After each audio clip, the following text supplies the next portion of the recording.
आपने एक बड़ा खूबसूरत सा नाम सुना होगा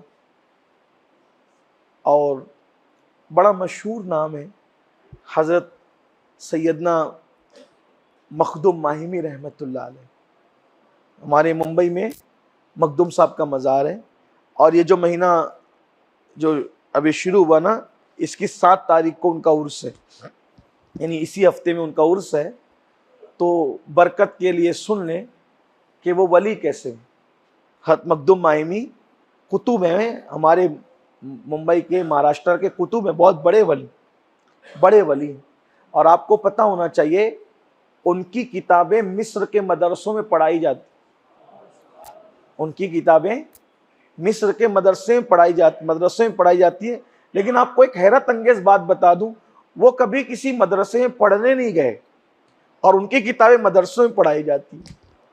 सोचिए जरा, किसी मदरसे में पढ़ने नहीं गए और उनकी, आप कभी, कितनी हैरत अंगेज भाई, जो स्कूल कॉलेज ना पढ़ा हो तो वो उसकी किताब स्कूल कॉलेज में पढ़ाई जाएगी? पूछिए ना जरा, किसी इल्म वाले से पूछिए। कोई मदरसा ना पढ़ा हो तो मदरसे वाले कबूल करते हैं कि उसको आलिम भी नहीं मानते ना, हैं, फकीह मानते हैं। लेकिन इतने बड़े आलिम बने कि मदरसे में नहीं गए और उनकी किताबें कहाँ पढ़ाई जा रही है, और कहाँ के रहते, हिंदुस्तान में मिस्र के मदरसों में पढ़ाई जा रही, यमन के मदरसों में पढ़ाई जा रही। वजह, इनको पढ़ने का बहुत शौक। हज़रत मखदूम साहब को, अब जब आप उनके मज़ार पे जाओगे तो एक नया मज़ा आएगा, इसको सुन लो। पढ़ने का बड़ा शौक था। इनके दोस्त लोग जा रहे थे पढ़ने के लिए, और आजकल तो गली गली मदरसे हैं, बहुत अल्लाह ने हमें तरक्की के दौर में पैदा किया। जिसको पढ़ना हो मदरसे में पढ़ लो, अब तो ऑनलाइन भी तालीम हो रही है, जिसको जो बनना है सब आसान है, ऑनलाइन भी पढ़ रहा है आदमी। लेकिन उस दौर में पढ़ने के लिए समरकंद जाना है, बुखारा जाना है, पैदल जाना है। अगर और मालदार है तो चलो ऊँट वगैरह पे चले जाओ, घोड़ों पे चले जाओ, लेकिन इससे ज़्यादा कोई सहूलत नहीं थी। अब तालिबे इल्म जा रहे तो बेचारों को, बच्चों को तो पैदल ही जाना है। तो मखदूम साहब के, उनका नाम था अली, उनका असल नाम है अली। तो उनके दोस्तों ने कहा, अली चलो हम जा रहे हैं पढ़ने के लिए, तुम चलोगे? ये आए, अम्मी जानती हो ना मुझे पढ़ने का बहुत शौक है, तो मेरे दोस्त लोग जा रहे हैं पढ़ने के लिए बुखारा समरकंद की तरफ, अगर इजाज़त दो तो मैं भी जाऊं। माँ ने सीने से लगाया, बेटा तेरे अब्बू का इंतकाल हो गया और मैं तुझसे बहुत प्यार करती हूँ, तेरे बगैर रह नहीं सकती, तो इसलिए मैं तुझे इजाज़त नहीं देती, तेरे दोस्तों को जाने दे, तू ना जा। बहुत रोए, बोले अम्मी मैं तो जाहिल रह जाऊंगा, अनपढ़ रह जाऊंगा। कोई बात नहीं बेटा, छोड़, लेकिन तेरे बगैर मैं नहीं रह सकता। दोस्तों को कहा मैं नहीं आता। दोस्तों ने कहा अरे अली, अनपढ़ रहेगा, जाहिल रहेगा, क्या करेगा? कहा मुझे सब रहना गवारा है, माँ का दिल तोड़ के जाना गवारा है। ठीक, ज्यादा से ज्यादा जाहिल रहूंगा, अनपढ़ रहूंगा, और क्या है, लेकिन मैंने नहीं जाना, मैं नहीं जाऊंगा। और वो दोस्त लोग चले गए। सुबह फजर की नमाज के बाद जब ये समंदर के किनारे सैर के लिए गए, छोटे से थे, तो देखा पत्थर पे खूबसूरत बुजुर्ग बैठी। इन्होंने सलाम किया, माँ की तरबियत थी, तो बुजुर्ग ने कहा अली इधर आओ बेटा, मैं तुम्हारा इंतजार कर रहा था। कहा आप कौन है? कहा मैं खिजर हूं, मैं खिजर हूं।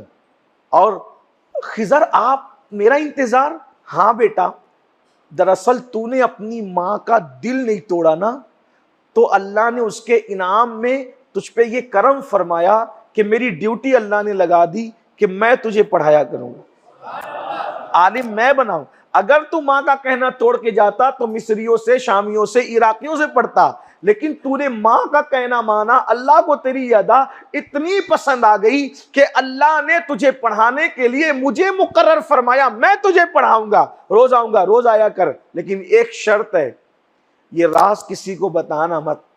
अगर ये राज बताएगा तो दूसरे दिन से मैं पढ़ाने नहीं आऊंगा, इसका जिम्मेदार तू है अली। ठीक है बाबा, नहीं बताऊंगा। अब जाते आते अब खिजर के पास पढ़ने, तो ये तो ज्यादा वक्त उसी में लगा रहे। तो एक दिन माँ ने कहा अली आजकल तुम लगता है गलत दोस्तों के पीछे पड़ गए हो, गलत दोस्तों की सोहबत में पड़ गए हो। फजर की नमाज पढ़ के जाते हो और देर देर से घर आते हो। वो माएँ भी कैसी थी, बच्चे कब आ रहे कब जा रहे, बड़ा ख्याल था। यहाँ तो बच्चे कहीं जाए, 4-4 साल के बच्चे दिन दिन भर घर से गायब रहे तो माँ को सुकून है, अच्छा है, कोई सताने वाला नहीं। ये हाल, बच्चे नंगे घूम रहे मोहल्ले में, कोई माँ बाप को फिक्र नहीं। मदरसा जा रहे हैं नहीं जा रहे हैं, स्कूल जा रहे हैं नहीं जा रहे हैं, पढ़ रहे हैं नहीं पढ़ रहे हैं, किसकी सोबत में रह रहे हैं नहीं रह रहे हैं, किसके घर आ रहे हैं, कोई फिक्र माँ बाप को नहीं है। फिर जो नतीजा है वो है। तो बहरहाल माँ ने कहा, अली बेटे तुम गलत दोस्तों की सोबत में पड़ गए हो, ये देर से आना मुझे समझ में नहीं आ रहा। सैर के लिए जाते हो, थोड़ी देर में आ गए, इतनी देर देर बाद आने का क्या मतलब? नहीं अम्मी, मैं गलत दोस्तों की सोबत में नहीं पड़ा माँ, मैं किसी गलत दोस्त। फिर तुम कहां रहते हो बताओ? अब इम्तिहान आ गया। एक तरफ माँ को बताना है, माँ कह रही बता कहां रहता है। दूसरी तरफ अगर बता दूं तो खिज्र का राज फाश हो जाए, कल से खिज्र पढ़ाने नहीं आएंगे, पढ़ाई अधूरी रहेगी। अरे पढ़ाई अधूरी रहती तो वो रहे, लेकिन खिज्र से जो रोजाना मुलाकात है, कितनी बड़ी बात।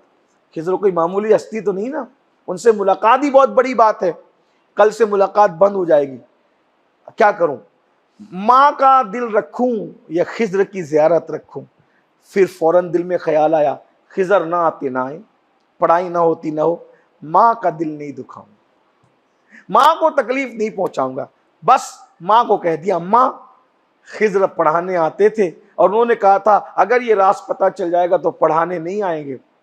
अब माँ तुमने तो सख्ती से पूछ लिया, तुम्हारा तो दिल दुखा नहीं सकता, तुम्हारी नाफरमानी नहीं कर सकता था माँ, लेकिन माँ अब वो कल से पढ़ाने नहीं आएंगे। माँ ने कहा मैं दुआ करूंगी, अल्लाह तुझे आलिम बना दे, अल्लाह तुझे आलिम बना दे। और जब दूसरी सुबह गए तो देखा हज़रत खिज़र उसी जगह पर बैठे हुए हैं। सलाम किया, आपने तो कहा था पढ़ाने नहीं आएंगे। हाँ बिल्कुल कहा था, और पढ़ाने आया भी नहीं हूँ। आज के बाद तुम्हारी पढ़ाई खत्म हो गई, सिर्फ ये बताने आया हूँ, अगर मेरे कहने पे राज छुपा लेते तो मैं तुम्हें पढ़ाने आता और शायद ज़िंदगी भर पढ़ाता और बहुत पढ़ाता। लेकिन तुमने अपनी माँ की नाफरमानी नहीं की और माँ का दिल खुश किया। अल्लाह को यह अदा इतनी पसंद आई कि अगर तू ये राज छुपाता तो मैं पढ़ाने आता, लेकिन तूने माँ की खातिर राज नहीं छुपाया, माँ के दिल का ख्याल रखा। अल्लाह को तेरी ये अदा इतनी पसंद आई, अल्लाह ने रात को तेरा सीना चीर करके खुद ही सारे उलूम तेरे सीने में भर दी। सारे उलूम अल्लाह ने खुद तेरे सीने में डाल दिए। जा, अब तुझे पढ़ने लिखने की जरूरत नहीं, तू अपने दौर का सबसे बड़ा आलिम बन गया। और फिर इतने बड़े आलिम बने कि आपकी किताब मिस्र के मदरसों में पढ़ाई जाती। वजह कोई मेहनत नहीं, सिर्फ माँ की दुआ, माँ की खुशी, माँ का दिल खुश करना। मेरे भाइयों आइए, बहुत आसानी से सब मिलता है, मगर उसके लिए खिदमत। एक जुमला पूरी तकरीर याद रहे या ना याद रहे, एक बात याद रख लेना, हजारों साल की मेहनतों से वो नहीं मिलता या वो नहीं बनता इंसान जो किसी की दुआ से बनता है।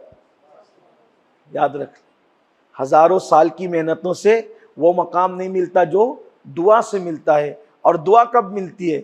जब खिदमत करो तब दुआ मिलती है।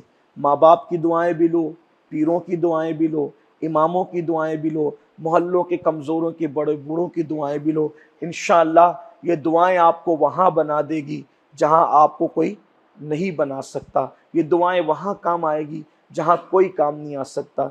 अल्लाह पाक की बारगाह में दुआ है, अल्लाह पाक सबसे पहले मुझे आप सबको अमल की तौफीक बख्शे।